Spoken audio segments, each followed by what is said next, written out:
On y va. Donc, on va encore rapidement parler de l'Afrique. Tu peux un peu zoomer. Donc, le continent africain, c'est 30 millions de kilomètres carrés. Donc, si tu considères le pays le plus vaste au monde, c'est quoi? La Russie, 17 millions de kilomètres carrés. Tu introduis ici à l'intérieur de l'Afrique, il y aura de l'espace. Si tu prends la Chine, qui a 9 600 000 kilomètres carrés, tu introduis ici dans l'Afrique, il y aura encore de l'espace. Si tu prends 10 fois la superficie de la France, tu ajoutes l'Angleterre, la Hollande, le Luxembourg, tu introduis ici, il y aura de la place pour jouer au football. Donc, c'est un continent qui est suffisamment vaste, avec plus d'1,4 milliard individus. Mais la question, c'est qu'est-ce qu'on fait donc? Pourquoi est-ce que nous sommes là à parler le français comme je parle là, l'anglais, le portugais, etc. Vous avez vite compris le débat sur les langues africaines et leur mise en valeur, parce que c'est important que nous puissions remettre en valeur nos langues. Mais est-ce que ça veut donc dire que c'est mauvais de parler le français et l'anglais? Je dis non.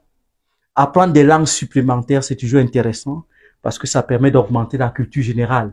Mais je vais aussi évoquer la partie historique pour montrer comment est-ce qu'on en est arrivé là, au point où on rejette aujourd'hui nos langues.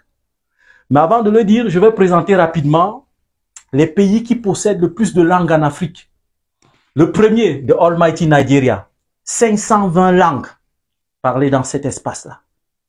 Suivi par son voisin immédiat, le Cameroun, qui oscille autour des 280 langues parlées dans cet environnement. Le troisième dans cette affaire, c'est notre ami RD Congo, qui serait autour des 200, on dira quoi, environ 214 langues parlées en République démocratique du Congo. Le quatrième reviendrait au Tchad. Le Tchad serait autour des 129 langues. Et enfin, la Tanzanie, qui serait autour des 114 langues. Ça, c'est le top 5. Et quand vous rassemblez ces 5 pays, vous êtes déjà à près de 1000 langues inventées par seulement 5 pays. Tu imagines le génie que nos ancêtres avaient? Parce que les langues permettaient de faire quoi? Arriver dans un environnement, il fallait trouver des termes et des symboles pour pouvoir identifier l'environnement, transmettre des informations sous forme de code. Et ça montre que nos ancêtres étaient très puissants. Mais comment vient-on à un niveau où un pays comme le Cameroun, qui a près de 280 langues, n'arrive même pas à utiliser une seule de ces langues comme langue nationale? Ça veut dire qu'il y a un problème. On va essayer de comprendre de quoi est-ce qu'il s'agit. Mais là, très rapidement aussi, je vais te donner les 5 langues les plus parlées d'Afrique. D'accord? Le premier, c'est le Kiswahili ou bien le Swahili. Il y a 150 millions d'Africains qui parlent cette langue. Alors, 150 millions, c'est quoi? C'est 2 fois la population de la France. D'accord? Plus encore, la moitié de la population, je dirais, du Cameroun, qui parle le Kiswahili. Tu imagines? Et il y a plein de pays qui le parlent, comme la Tanzanie, capitale Dar es Salaam, le Rwanda, le Kenya, le Congo, d'accord? Et je pourrais peut-être aussi ajouter la Zambie. On parle le Kiswahili là-bas. La deuxième langue, alors ça se doute, ou bien ça se discute entre l'Amharique et le Haoussa. Le Haoussa est parlé par près de 50 millions d'individus, notamment ici au Nigeria. On en parle au Cameroun, au Tchad, au Niger. On en parle aussi au Bénin, au Togo, au Ghana. Je pense qu'il y a quelques traces aussi en Côte d'Ivoire, si je ne me trompe, et au Burkina Faso. D'accord? Et là, j'étais déjà à 3, n'est-ce pas? Le quatrième, c'est le Yoruba. Almighty Yoruba. Ici, Ibadan, Ifé. Ils sont là au Nigeria. Il y en a aussi pas mal au Bénin. OK? Après, tu as quoi Igbo aussi? Igbo. Le Igbo, oui, d'accord. Le Igbo. Nous avons aussi le Lingala, qui sont des langues très parlées. Nous avons aussi le Bambara, qu'on ne peut pas négliger. Et le Fufulde, ou bien le Fulbe, qui est parlé aussi de façon abondante en Guinée ici. C'est parlé aussi au Sénégal avec des variantes, à Bamako, au Cameroun, au Nigeria, d'accord, aussi en République centrafricaine et un peu aussi au Tchad. Et comme je t'avais expliqué l'autre jour, il y a un professeur ici qui est originaire du Sénégal, le professeur Moussalam, un très brillant intellectuel qui a travaillé avec Cheikh Anta Diop. Lui, dans ses recherches, il affirme que l'origine des Peuls serait ici en Éthiopie. Donc après, ils se sont diffusés dans l'Afrique. Voilà, c'est un peu ça.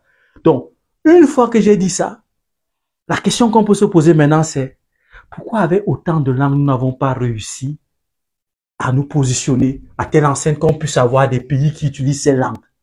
La plupart de nos pays ne portent même pas des noms avec les langues locales, à part peut-être le Mali. Hein, Mali qui signifie hippopotame dans leur langue là-bas, l'une de leurs langues. C'est très intéressant. Il y a aussi Congo qui est la déformation de Congo. Ngo, c'est quoi?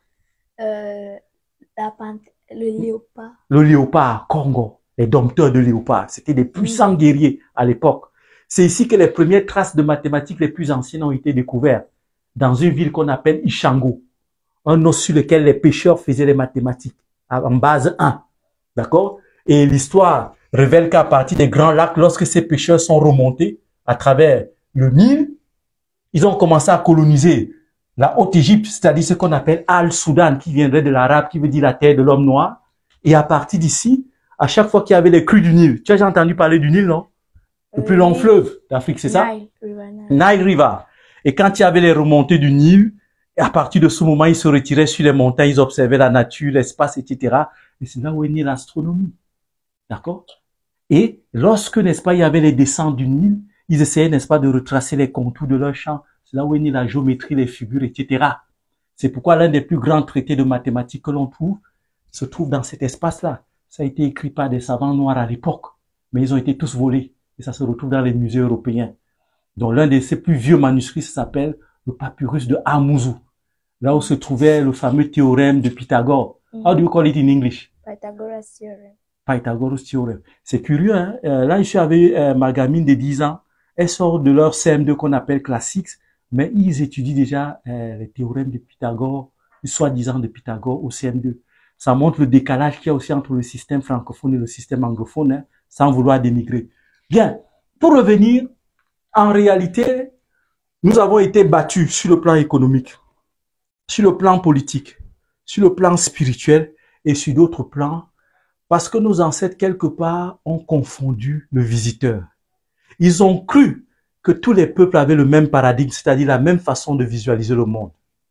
Rappelez-vous, lorsque les Carthaginois, les Anglais, les Français venaient chercher à manger en Afrique et des espaces pour pouvoir survivre à cause de la faim dans leur espace de l'autre côté, quand ils venaient chercher la main-d'œuvre pour aller travailler dans leur plantation, à la base, c'était des accueils. Pour nous, c'était des humains qui arrivaient parce qu'on avait des albinos. Hein, l'albinos aussi à la peau blanche. Donc, on n'avait pas un regard repulsif vis-à-vis de l'Européen. Mais sauf que l'être qui arrivait avait des projets malsains dans la tête. Et c'est là où nous avons échoué et c'est là où je vais chuter. Parce qu'en ouvrant nos portes à cet individu, il nous a étudiés, il a vu nos faiblesses et il nous a donné le coup fatal. Il a détruit notre système éducatif en créant un faux système colonial où la rentrée académique se fait pendant la période de la récolte. Vous imaginez ça? C'est-à-dire, lorsque les vieux ont besoin de leurs enfants pour aller au champ faire la récolte, c'est là où on prend tes enfants, on part les enfermer quelque part pour dire qu'on les enseigne. Qu'est-ce qu'on les enseigne? On les enseigne l'histoire de France.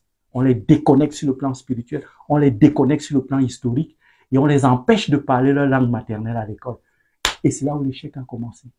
Lorsqu'on a arrêté de parler nos langues, et il y a un de mes oncles qui m'expliquait que lorsque tu parlais ta langue à l'école, il y avait des camarades traîtres à qui on avait donné la mission de venir te mettre un gros os de singe au cou. Et tu étais humilié dans le campus. Donc, ta culture, ta langue, ton mode de réflexion est devenu un sujet de honte. Et petit à petit, on a, sur des générations, on a donc intégré ce qu'on appelle des traumatismes. Et quand un être est traumatisé, si ton cerveau ne trouve pas une explication valable pour te convaincre, tu deviens un danger pour toi-même. Et là, ils ont fabriqué des instituteurs, non pas pour transmettre la connaissance, mais pour traduire nos langues afin qu'ils puissent comprendre nos secrets. Et avec le temps, on a lâché petit à petit nos langues. Donc, il est d'urgence que nous puissions ramener toute cette richesse ancestrale au jour. Parce que l'usage d'une langue cache ce qu'on appelle un paradigme, c'est-à-dire une vision du monde. Et c'est dans la langue qu'on donne des noms. Je prendrai un exemple simple sur moi pour chuter. Dans ma langue, mon nom originel ou bien celui de mon papa, c'est Dogué. Dogué qui signifie les pylônes ou bien les piliers qui permettent de soutenir une maison. Vous vous rendez compte? C'est-à-dire, quand l'Africain donne un nom, il y a une vision de la chose, il y a une projection qui se fait de toi, et il y a, n'est-ce pas, une orientation qu'il te donne. Mais après des phases, n'est-ce pas, de travail sur toi qu'on appelle les phases d'initiation, il y avait des modifications qui venaient autour du nom. Donc, quelqu'un qui s'appelait Dogué devient Doksala, John Sala, Will Sala, Lixala. C'est un peu ça. Donc, nos langues sont vraiment intéressantes. Et si on commence à se réintéresser à nos langues, nous allons balayer des termes comme homosexualité qui n'existent pas dans nos langues. Nous allons balayer des termes comme esclavage qui n'existent pas dans nos langues. Et nous allons aussi balayer, par exemple, un terme que j'oublie encore là. Bref, en gros, il y a donc l'usage de la langue du colon fait en sorte que nous puissions adopter des schèmes de pensée du colon. Et ça nous réduit. Donc, vivement, essayons de revaloriser nos langues. C'est vrai qu'il y a l'arabe qui est présent dans notre continent. On continue à travailler avec, c'est pas un souci. Le français, le portugais, l'espagnol. Mais n'oublions pas, c'est près de 4000 langues qui végètent. Donc, c'était un peu ça, le petit enseignement de ce soir. Bien des choses à chacun de vous et intéressons-nous à nos langues. C'est très important. Voilà.